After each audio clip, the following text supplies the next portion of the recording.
How do we take rigid, standardized national curriculums and actually make them resonate locally? Specifically, we're looking at how to seamlessly weave K-12 national standards right into the rich cultural fabric of our Kalinga learners. We're going to solve this everyday struggle using a hugely effective methodology called backward design. Actually, we like to call it the woven curriculum because, much like creating a breathtaking piece of fabric, teaching isn't random. It requires us to deliberately interlock structure with culture. We're going to explore how a really intentional architectural framework can preserve, respect, and elevate our local indigenous culture right there inside the modern classroom. And we're going to do all of that without sacrificing a single educational standard. But to pull this off, we have to start with a massive mindset shift. Before you write down a single lesson plan, honestly, before you even open a textbook, you need to completely stop asking what activities you're going to do today. Instead, you've got to anchor your entire design around this one forward-looking question. Where do learners need to end up? Think about it. If we don't know the exact final destination, any path we take in the classroom is literally just wandering around. By focusing entirely on the precise outcome we want for our learners first, we completely change the trajectory and ultimately the success of our teaching. And this really gets to the core conflict for so many educators. We often fall into what we call the trap. This is your conventional planning, where an educator finds a fun activity, teaches it, and then kind of scrambles to figure out how to test it at the end. They start their Monday morning asking, "So what are we going to do today?" But that introduces a massive, massive risk. What if those daily activities entirely fail to hit your core curriculum standards? To fix this, we absolutely have to make the shift.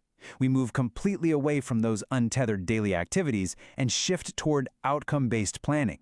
You pick the destination first, and only then do you pave the road to get there. So that brings us to our core methodology. Backward design is all about essentially reversing the traditional arrow of planning. You begin with the final desired outcome, the absolute non-negotiable standard your students need to master, long before you ever choose a single instructional activity. By flipping this process around, backward design gives you a watertight guarantee. It guarantees that you will never teach a lesson or run an activity that fails to hit your core standards. Everything becomes purposeful. Every single minute in the classroom is now a calculated, undeniable step toward mastery. Now, this process builds out into 3 interlocking stages, and they work a lot like a traditional weaver setting up a loom. We begin at stage 1, desired results. This is where you envision the pattern first. What exactly do students need to know and be able to do? Next up is stage 2, evidence. These are your measuring threads. Before you plan any actual teaching, you decide exactly how you're going to measure and prove that the learning actually happened. And then finally, we arrive at stage 3, the learning plan. This is the execution of the weave. It's where we design specific, engaging instructional activities that directly prepare students for that exact assessment we just locked in. Let's pull this framework out of the abstract and into reality.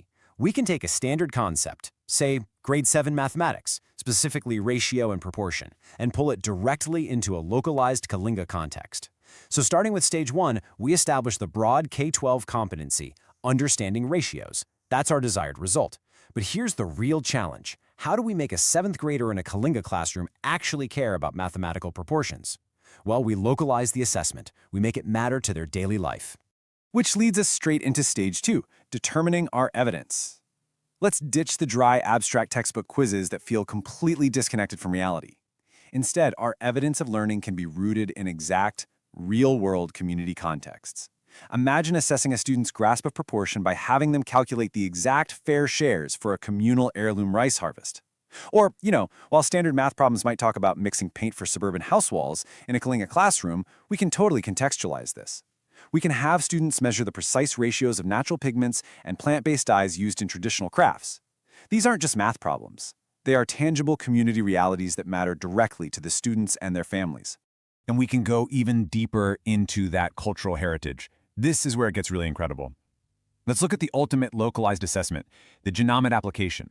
Rather than just solving for X and Y on a blank piece of paper, students can demonstrate their absolute mastery of mathematical proportions by mapping out the exact geometric ratios required to weave the traditional Kalinga Genomet.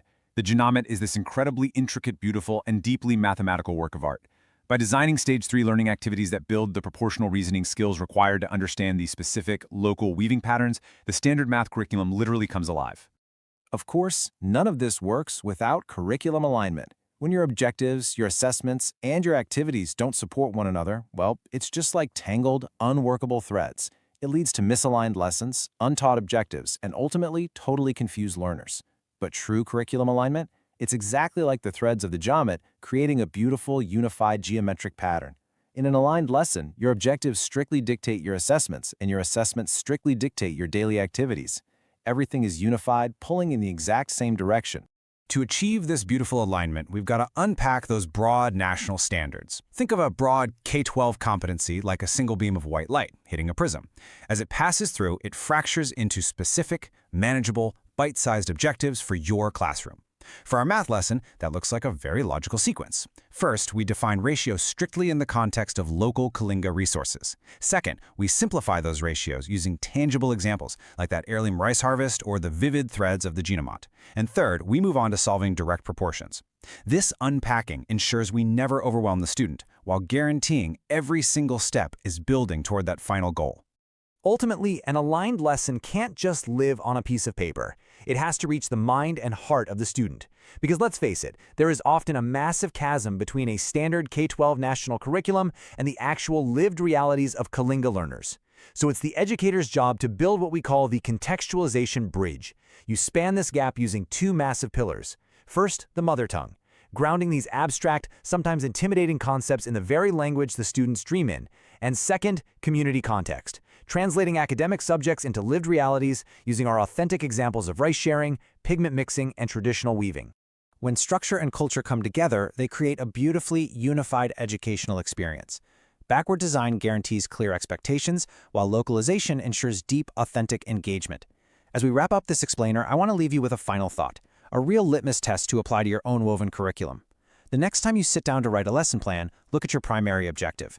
Strip away all the academic jargon, look at the core of what you want them to learn, and ask yourself this: if my lesson is truly aligned and culturally resonant, how exactly would that objective sound if it were stated in the mother tongue?